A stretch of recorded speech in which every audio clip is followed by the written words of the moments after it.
there's huge slums. Our kids usually come from slums or small villages.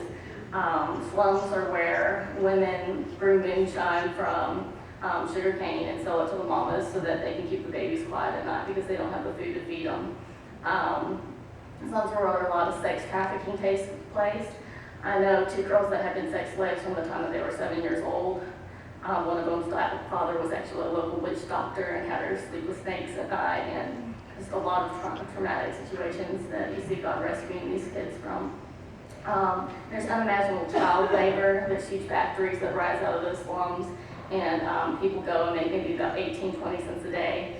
So the children either go as well to support their family or just to avoid abusive situations, either at school or at home. A lot of the poverty, there's a lot of people that will make speculations about what poverty is caused by in Africa and what you see on television and different things, but really it just comes down to the fact that they need Jesus. And a lot of it's just the same things that you see here with broken families, that you'll have a woman that marries a man that's an alcoholic and doesn't treat her right, and she'll have a child, and then she'll move on to another husband and have a few more children with her, and when she has those few more children, well, then the oldest child is kind of abused and neglected by the family, told to go out by himself, and that's a lot of times how you get orphans and children that are abandoned. Kenya's culture is moving. It's the second way that we can describe Kenya. And there's basically 3 layers. That's how the only way that I know how to describe it. You have the tribalism. It's kind of like an Oreo. There's 3 layers. The bottom layer is the tribalism. That's what everything else is built on. Then you have the British imperialism, which is the middle layer, and then British imperialism, and then U.S. materialism that's on top. So tribalism, everything else is built on top of. So you have blood drinking, spirit growing, polygamous tribes who are nomadic and don't even know what country they live in. One of my friends came from one of those tribes. He was from Turkana. And basically what happened was that he was an orphan. His dad died in tribal warfare with a tribe that believed that all cattle were entitled to them by God. So they went and killed his family, and his tribal men fought back, and his dad died. Trying to defend what was theirs, and then his mom, she fell out of a tree and died. I don't know how that happened, but so then he was an orphan, and so his people said, well, go south to Kitale where there's food, because maybe you'll be able to survive there. So what these little boys do is they get themselves a piece of rope, or make themselves a piece of rope, and they tie it on the wheel well of the large buses that go from way up north in Turkana down to where I live in Kitale. And they slide underneath the wheel well, and they hold their body up above the wheel, and if they can hold on for about 8 hours, they'll make it to Kitale. So a lot of them actually die because they hold on and they can't hold on long enough and they fall off the bus. But there's just a little space where you can't see them underneath the hose. So what happens is they get to Kitale, and they look, and there's a grocery store, and they've never seen a grocery store before in their whole entire life, and they walk in and they start getting stuff food off the shelves. Well, then the security comes and gets them and feeds them and takes them outside, and that's when it clicks, and they catch on, this isn't the place of abundance that we were told, and soon they end up kind of in a mafia with the older kids on the streets that are controlling the younger kids. You see even 4 or 5-year-olds on drugs. And a lot of our kids, too, come from those situations.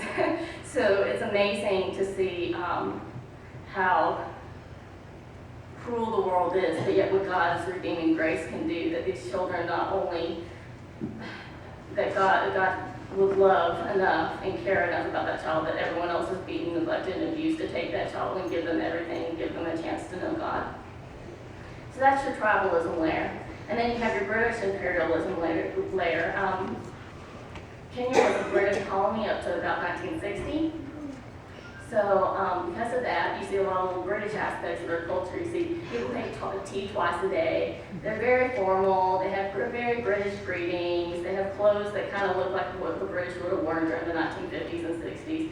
And modesty is greatly valued. I walked into church one day, and my hem was just a little bit above my knee. And my friend's husband walked by me, and he was like, and I was like, oh no, that's not good.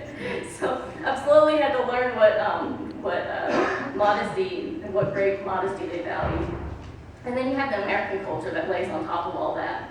That's the third layer, and it's just basically what they see on MTV, what they see exported by America through Hollywood, and they apply that. So you see kids that are my age that dress like American youth. You'll see black boys with saggy pants, their hat on cock, like a cock to the side, and listen to American music.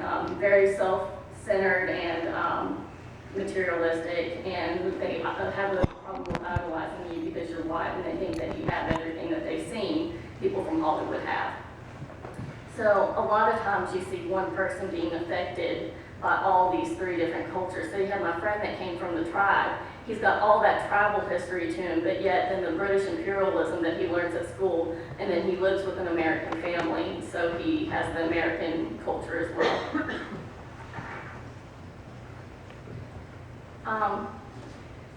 There's two ways that I need help in the work that I do at Kenya, taking care of the kids. And one is for prayer, for safety and health for me and my coworkers. And then the other way is financial support. Right now, there's no one really taking care of the kids. So I was very sick, and that's why I came home, otherwise I'd still be there. Then I'm about $2,000 in fundraising from where I need to be to go for another 6 months. And I'm about, I think, $5,000 or $6,000, including that $2,000 if I wanted to go for a whole entire year. And I'm leaving on May 14th. So any help would be greatly appreciated. I have some people that support me on a monthly basis, and that's very, very helpful. I think some of you all have support letters.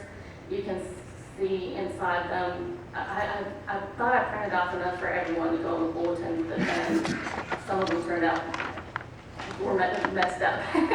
So some of you might not have them, but what you can do is you can go to kenyanurse.com and you can donate there through PayPal. That's my blog. I try and make a daily update every day so you can see what's happening in Kenya. And then the other way is today, if you have your checkbook and you'd like to write a check to College Hills Baptist Church in San Angelo, just write down College Hills, put them out, and then you can put my name side marked on the bottom. Some people have problems spelling my name, so if you just want to put nurse, that's fine. McWhorter is a very hard last name to spell. And then those are tax deductible, but the ones through my website are not. Other than that, one of the things that I have a lot of people ask me is, why do you want to go back to Africa? Because I got really sick when I was there. I'm pretty sure, I know everyone's been praying for me, and I thank you for that a lot. That's one of the reasons why, definitely the reason why I got better. I got malaria and typhoid, and it was scary. There were some days that I thought I was going to die because I couldn't even walk. I was so sick. I was in the hospital, third world hospital experience, like I said, not the greatest. I did have my own bed though. That was a step up from where a lot of patients are. They usually have 2 patients in each bed, and I mean, you can have a dead body in the same bed as you, and you're usually covered with flies from head to toe. So I was blessed to have my own bed. But I did have a baboon come in my room and try and steal food. He was looking for food, and I chased him out, and he came back and he peed on my wall. So very third world hospital experience that I got. But so that's one of the prayer requests too, is just safety for my coworkers and I, because there are a lot of diseases that you get out there, and especially working with these kids. I mean, they have diseases like tuberculosis, and I just have to get in their face and do what I have to do, and there's no mask. So the second thing, like I said, was safety, was something we needed prayer for. Lots of dangers in East Africa. One is roads. The roads are, I've heard people compare them to Mexico, but I've never been to Mexico, so I don't know. But lots of potholes, and people just play chicken. You just drive down the middle of the road, and then at the last moment, you're supposed to go to the left, and they're supposed to go to the right. So a lot of people, missionaries, get killed in accidents because there's no way to save people if they get in a wreck. Another thing is just, about a month ago, one of my coworkers got beaten half to death. So, and the reason why was because he works with me, and he works with my boss, and his wife, and we're white. And when you're white, there's a lot of misconceptions about who has money, and it's very hard for those who work with us. So just praying for good relationships for us and for our black coworkers, so that